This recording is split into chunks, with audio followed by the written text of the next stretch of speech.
बड़ भूणीर कंकाल शव कबरू बाहर कर बैंक सम्मुख में बसिले सान भाई पाटना के चांचल्य मृतक नारे जमा टंका पाइबाकू बैंक सम्मुख में शव रखिले सान भाई पाटना मल्लीपसी ओडिशा ग्राम्य बैंक सम्मुख में एपरी अभावन घटना देखा मिली बैंक रे थिबा टंका को मैनेजर देबाकू मना करिबारु कंकाल शव रखिले भाई मृता बड़ भौणी बैंक जमा खाता के थिबा टंका उठाइबारे निरक्षर सार भाई बारंबार विफल हेबा परे आज कबर खोली मृता बड़ भौणीकर कंकाल शव को बाहर करी बैंक को आसिबा और बैंक परिचालक को भौणी को देख और जमा खाता के थिबा टंका दियो बोली दाबी करिबा घटना अंचल में चर्चार प्रसंग होइछि। एठाके सूचना योग्य जे पाटना ब्लॉक एरेंडे पंचायत डियानाली ग्रामर जीतू मुंडा जहाँकर बयस 50 वर्ष बड़ भौणी कालारा मुंडा बयस 55 वर्ष 2 मास पूर्व मृत्यु होइतिबा बेले तांको नामरे मल्लीपसी स्थित बैतरणी ग्रामीण बैंक रे बलद बिक्री टंका जमा थिला। ए टंका उठाइबा पाई जीतू मुंडा बारंबार बैंक को दौड़ी दौड़ी निराश होइतिले। शेषे बैंक परिचालक तांको भौणी को नेकी आस टंका देबे बोली कहिबारु आज जीतू मुंडा भौणी के शव को खोली बाहर करी कंकाल शव को एक बस्ता के पुराई मल्लीपसी ओडिशा ग्रामीण बैंक को आनी बैंक सम्मुख में रखी शाखा परिचालक को भौणी को देख और टंका दियो बोली दाबी करथिले। बैंक कर्मचारी संगे संगे गेट बंद कर देबारु से बारंडा के बसी रही। ए घटना अत्यंत स्पर्शकातर होइतिले मध्य ता कथा को केही सुनी नथिले। घटना प्रचारित हेबा परे खबर पाई पटना थाना अधिकारी किरण प्रसाद साहू एवं एसआई गौरहरी गरडिया मल्लीपसी बैंक शाखा पहुंची जीतू को बुझाइबा को चेष्टा करथिले। मृतकंक जमा खाता नोमिनी किए एवं टंका उठाइबार नियम न जनाई भौणी को आण टंका देवी कही शाखा परिचालक एभली समस्या को डाकी जनापड़ी। तेबे पुलिस बुझासुझा पर बैंक पिंटाके कंकाल को पुनर्बार से पोतिबार सूचना रही। बैंक कर्मचारी एवं बैंक अधिकारी सहित जोगाजोग करते से फोन उठाई नथिले। तेबे बैंक हिताधिकारी को किपरि शीघ्र तांको टंका दियाजिबो से नै व्यवस्था कराजिबो बोली थाना अधिकारी सूचना दैछन्ति। पाटना को दशरथ बारिक को रिपोर्ट दिनराति टीवी। एबो कोडे दिन केते 20 दिन हो तो कौन कल तुम कौन कहला बैंक वाला कहला नहीं कि धरी के पड़े हेले पैसा पाइबो नहले गला से पैसा तो 20,000 टंका हरिया बिका पैसा आया कछि कौन कल तुम बोन तो मर जाइतला तब कहीं तो कौन करि नेलो नहले खुद की नहीं गली हो तब खुल्लो खुली की नहीं गेलो हां खोले कि ना नहीं कोड रखलो बैंक वाला कौन कहले बैंक वाला कहला से किसी और कोई पाला नहीं तो आ कौन काले कौन कहले सब देखला कहले काले कहले आ देखि कि ना कहले सत है कि मोर बंडा मर जाई बोले आगा मासे केते है गला नहीं हो पैसा कौन पे दरकार थला बैंक जाइतले पैसा हरिया के बोले और बढ़िया किनते हां हां बैंक वाला भौणी के क्रिया कर्म के परिवार तो अछि ना नी अछि सेटा ना और सुध होबी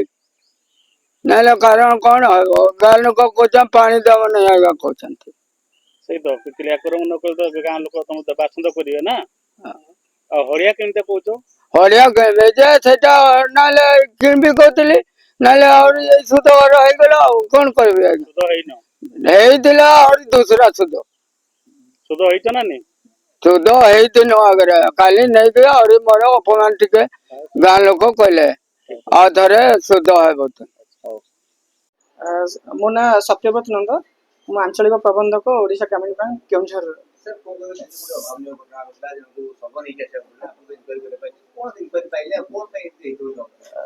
निश्चित भाव में सर काली जोटा घटना निहत संवेदनशील घटना घटी किंतु आपण मानक कही काली जो घटना है आम आज आसीचु इनक्वारी करने सकाळु आसलु विभिन्न लोक भी पचर पचर कर ब्रांच मान संगे कथा होइछु जिनसटा होती जोटा सडनली से आसी गोटे माने निशाशक्त अवस्था से आसी जीतू मुंडा जी आसी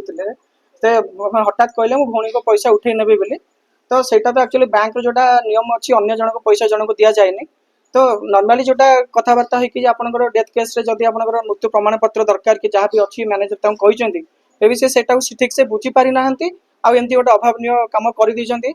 आम समस्त दुखित जोटा माने जोटा घटी आम समस्त से दुखित किंतु बैंक जोटा मिनिमम गाइडलाइन अच्छी सेटलमेंट तो से केवल से बुझाई प्रमाण पत्र आने आम यथाशीघ्र सेटलमेंट करूँ मुझे आपण मानक आउ गोटे जिन कह ओडिशा ग्रामीण बैंक सबुबले साधारण लोक बैंक साधारण लोक सेवार सब उत्सर्गित लोक मान छोट छोट कम कले निज बहुत खुशी लगे आम केवे क्या ଗୋଟେ ଛୋଟ ଗରିବ ଲୋକଙ୍କୁ କେବେ ଏମିତି ହଇରାଣ କରିବାର ଇଣ୍ଟେନସନ କେବେ ବ୍ୟାଙ୍କର ନାହିଁ। ତ ଆପଣମାନଙ୍କ ଥ୍ରୁରେ ଆମେ କହିବୁ, ଯଦି ଆପଣ ଆମେ ଯଥାଶୀଘ୍ର ତାଙ୍କୁ ବି କହିବୁ ତାଙ୍କର ଯୋଉ ଆବଶ୍ୟକ କାଗଜ ପତ୍ର ଦେଲେ ଆମେ ଯଥାଶୀଘ୍ର ଏଟାକୁ ସେଟଲମେଣ୍ଟ କରି ଯେ ରେଜିଷ୍ଟର ନୋମିନି ତାଙ୍କୁ ଆମେ ପଇସା ହ୍ୟାଣ୍ଡ ଓଭର କରିବୁ। ନା ସୁଶାନ୍ତ କୁମାର ସେଠୀ ଶାଖା ପରିଷଦ ମଲ୍ଲିପାଶ ମଲ୍ଲିପାଶି ଓଡ଼ିଶା।